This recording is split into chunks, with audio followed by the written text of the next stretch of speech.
I had a couple of thoughts. One thing I thought about was heedfulness or diligence. They're just translated in different ways. So it's the quality that the Buddha says is where all skillful qualities converge, and is like the way to not decline in the Dhamma. So like, what is it? And who does it apply to? Where does it start?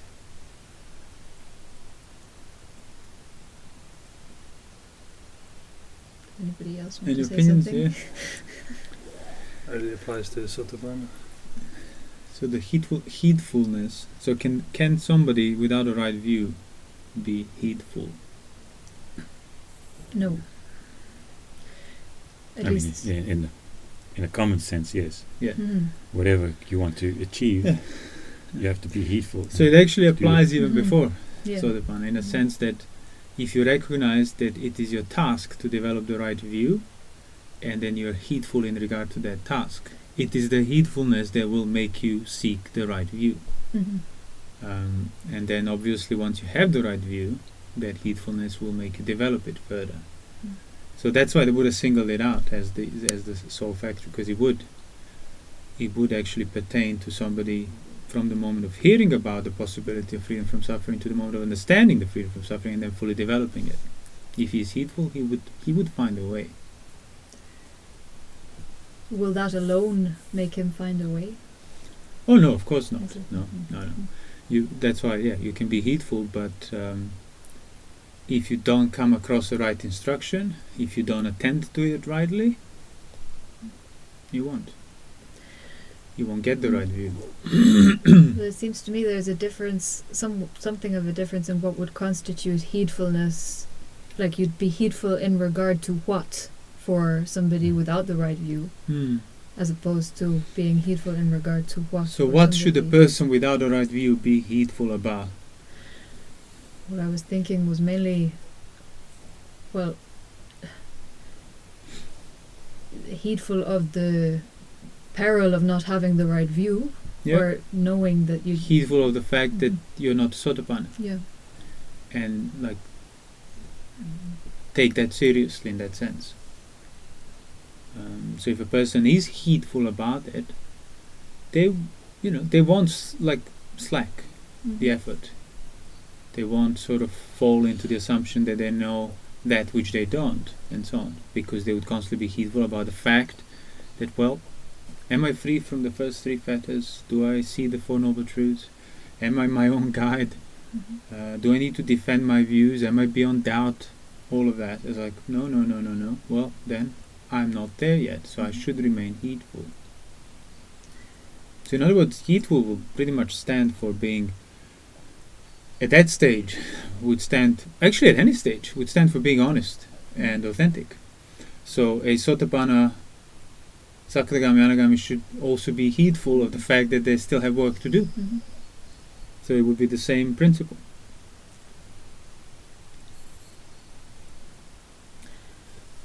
And it's a bit like mindfulness, you can't have too much. Exactly. Which I think it's how it's sometimes translated as well, kind of synonymously. But yeah, you can't be too heedful of the fact that you don't have the right view, or of the fact that you're not an arahant yet, and so on. That will keep you practicing and directed towards the practice. So it seems to me that heedfulness also refers somewhat not only to specific things you do, but like the extent to which you do them. Not only in the sense of how intensely, let's say, you practice. If you, I don't know, you could do extremely intense, trying to think about things and contemplate things and be in solitude and do everything right for half a day, but if the rest of the day you're not, then it doesn't constitute heedfulness. That constitutes just acting out of overly determined mind, which, sure, if you know what you're determining, it can be beneficial, but in and of itself Yeah, it's not. Heedfulness is on the level of mindfulness, context, recollecting your situation. What are you still subjected to? What are can the non-arisen lust arise? Can the non-arisen anger arise? Can the non-arisen hindrances hinder you? Yeah. All of that is reflected through on a kind of heedfulness. Oh, let me actually be careful and check these things. I might be fine now, but do I know for sure I will remain fine in the future if circumstances change, if things change, and so on.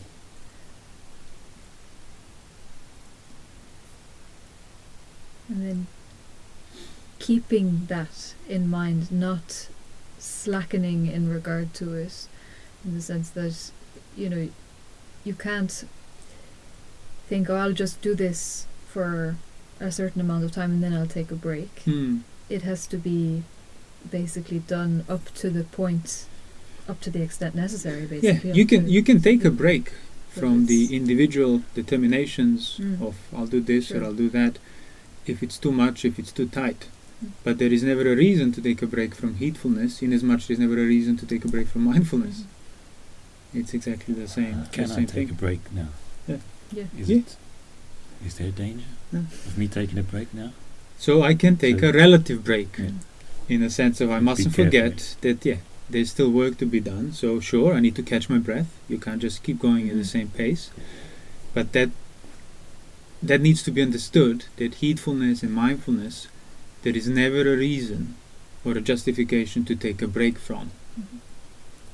So to that extent, you should never rest, because if your rest requires you to ignore heedfulness and mindfulness, means it's a rest of a sensual, distracting kind, for sure. It's like craving always leads to suffering, so there's never a situation where, like, relaxing in, unless you're completely free from it, then relaxing it would mean inducing it.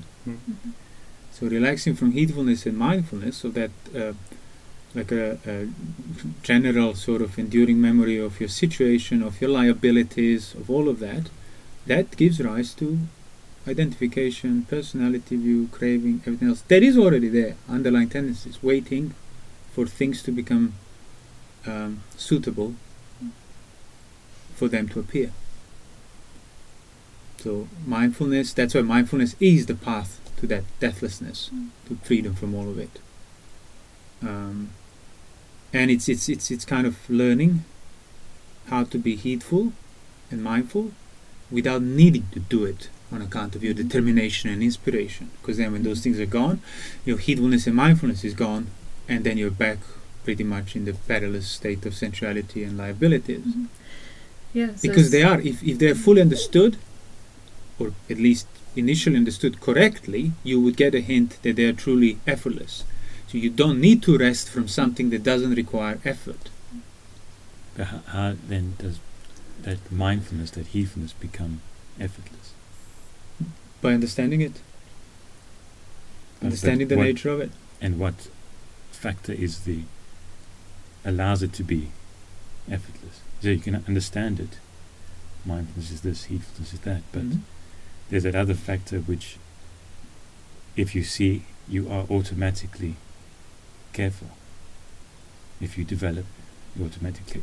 Well, like Yoniso Manasikara. Yeah, well, seeing that the danger. Seeing the danger. Yeah, so attending to it rightly. There are snakes in this forest. Yeah. Knowledge of that makes you heedful. Yeah, so you're always remembering. Snakes. If I get bitten by a snake. Yeah, so that's why, like, again, mindfulness, established correctly, invested effort in that sense. Like, you do need to initially make the effort to recollect the context and protect the context, but it gives rise to knowledge, to the recognition of certain universal principles. And exactly the dangers, how to attend to these things without losing the sight of the danger, and so on. And that is the famous practice of anapanasati. It's really not a meditation practice, it's a practice of mindfulness, which of course is a meditation itself, but not the way people usually think.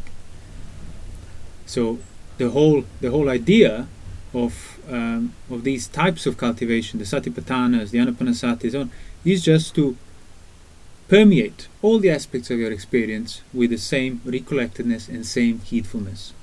So in regard to body, feeling, states of mind and thoughts. So in other words, what I'm trying to say, even when people sometimes have this determination to practice meditation, they don't realize that Anapanasati does not lead you to the absorptions and experience of pleasantly bliss of jhana or whatever you perceive it to be. It actually leads you to being incapable of becoming unmindful and unheedful, so to speak. So yes, if you have a determination to practice meditation, practice the same heedfulness and mindfulness, sure, on account of knowledge of your breath, knowledge of your own sense of self, breathing like this, breathing like that, doesn't matter, knowledge of how you feel while you breathe, or while you are kind of walking, extending your limbs, eating, dwelling in solitude. Basically, all of these things are there as your situation, as the basis, the form, the feeling, all of that. And all you need to do is learn how to see them, discern them, be mindful and heedful in regard to them without needing to do them. And without forgetting about them either. So that's the tuning of the strings. So in regard to that, there is this, let's say, subtle but kind of important distinction that you need to learn how to see them and discern them. Then you need to be heedful in regard to them. Yeah. So there is a point where you need to kind of balance or stop trying to see and discern them. And that balance would be the beginning of correct heedfulness and mindfulness. That balance would be the beginning of correct samadhi, where you're not overly concentrating and trying to do it, but at the same time you're incapable of forgetting it. Yes. So it's effortless. And that point where you say, okay, this is where I just need to be heedful. Like, okay, these are the snakes in this forest, like you said. Now that is dangerous. I recognize that. So now let me just keep being heedful in regard to that. But the mind tends to keep wanting, no, I need to keep, how can I be sure that this is enough, basically? Yeah. How can I, so... Mind tends to overdo it. Yeah, wanting to keep Over-tighten doing it, it. over-tighten it, overdo it. Or And- dismiss the whole thing. Mhm. I'll run away from this forest. But Yes. that's impossible either. Mhm.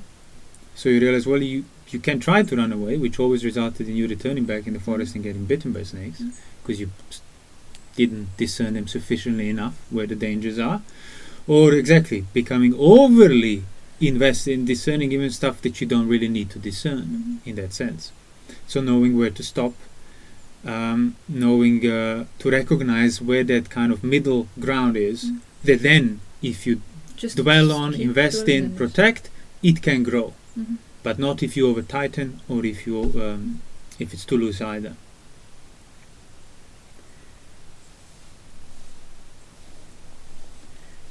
Because there's that with the snake example, walking people who would know they're snakes and then be hitting the ground constantly with a stick as you're walking through the forest, and and then when something happens, like there's danger somewhere, there's insects, there's snakes, there's this, that, there's this disease everywhere, and then when something, was that the bat, was that the rabies, was that the disease that I'm waiting for?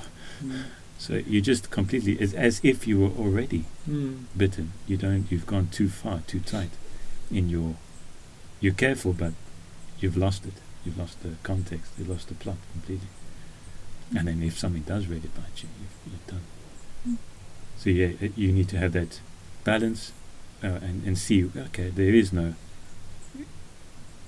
nothing here, you have a context, there's nothing biting you, so you can then you can walk through the forest barefoot. To be able to basically kind of and not freak out. Draw a line for yourself as to how far you will allow to act out.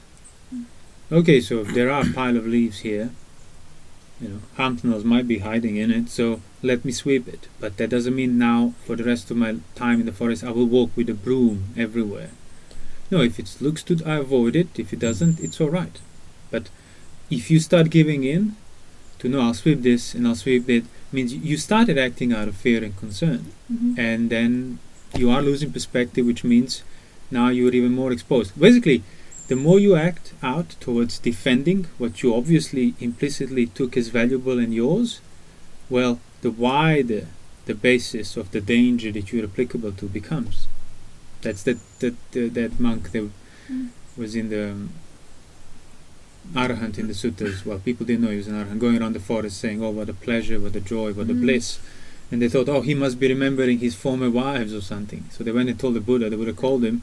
He says, what do you refer to when you talk about this pleasure and the bliss? Is it previous sensual? He's like, no, quite the opposite. He was a prince, having 5 causes of sensual pleasure, but constantly fearing for his life, whether his wives will kill him or his relatives or his parents, because he was basically, in line for the throne or whatever. So he had all the guards and all the palaces, but he could never have a moment of peace, because he was just, the more he was defending himself and all the possible permutations of the danger and the attacks, the more vulnerable he was becoming internally. He was being attacked by his That's own already a spirit. form of fear. It's You're an already attack. being attacked. And then when he abandoned the entire ownership, identity, craving, became an arahant, he said, now I live in this forest where there's factual dangers, tigers, elephants, snakes, yet I have no slightest concern for my life. And whenever he remembers how he used to live, he says, oh my God, what a pleasure this is now. Like immeasurable safety amidst the danger. And it starts by not acting out. It starts by not really going out of your way to defend and address all the possible. Suffering will land on you. So use common sense, as those other suttas say. Like, okay, well, if there's a clearly raging elephant or a group of bandits or something, okay, avoid it until you're an arahant. Then you'll know what to do or what not to do. But that doesn't mean you're now justified to be like, well, maybe there's all this bacteria here. Yeah, there might be. And so, like, the highest safety is not needing any Protection. Yeah. But until you reach that point, it is that heedfulness that is kind of your refuge, if you discern it correctly. Like seeing how far seeing the danger in in things that are impermanent and things that are suffering in the nature of things that you would usually like to depend on, then the only thing that you can depend on is your heedfulness, basically. Well, the thing that you can wholesomely depend on, that will lead you to not needing to depend on anything. Not becoming negligent. That's it. And the more that you dwell on, if the one with the right view, if you dwell on the nature of impermanence, nature of suffering, that it, like, naturally the mind turns towards seeing danger in acting negligently in regard to that, or becoming heedless in regard to that, forgetting that. So it's like you don't need to do anything more or extra or just within that you need to start finding subtler ways that you're still not heedful enough. Yeah, exactly, because if heedfulness is seen thoroughly, developed thoroughly, you'll be an arahant. The fact that you're not means, okay, so I'm heedful overall, but within this heedfulness there are obviously things I still resort to heedlessly. Yes. Yeah. They're not of a core central kind and so on, but are still obstacles. That's why it's hard to do it. The thing is not to do, like, to have one particular moment of insight or something, but to develop it completely, to thoroughly do it. It's not only to keep at it, basically. Doesn't matter. Until One insight, it's 16, just And one way of staying heedful could be to see where do I seek gratification, and see the danger in those places. Discern the danger. Definitely. Because that's why a mind would still be seeking gratification in those places. Because you haven't actually stopped and thought about, wait a minute, but that is dangerous, that pertains to the same principles I'm trying to abandon, that is not for my good, that's for my harm, that's for the harm of others, so I should better avoid it. Having considered thus, it will be easier to recognize it The danger. and then restrain yourself.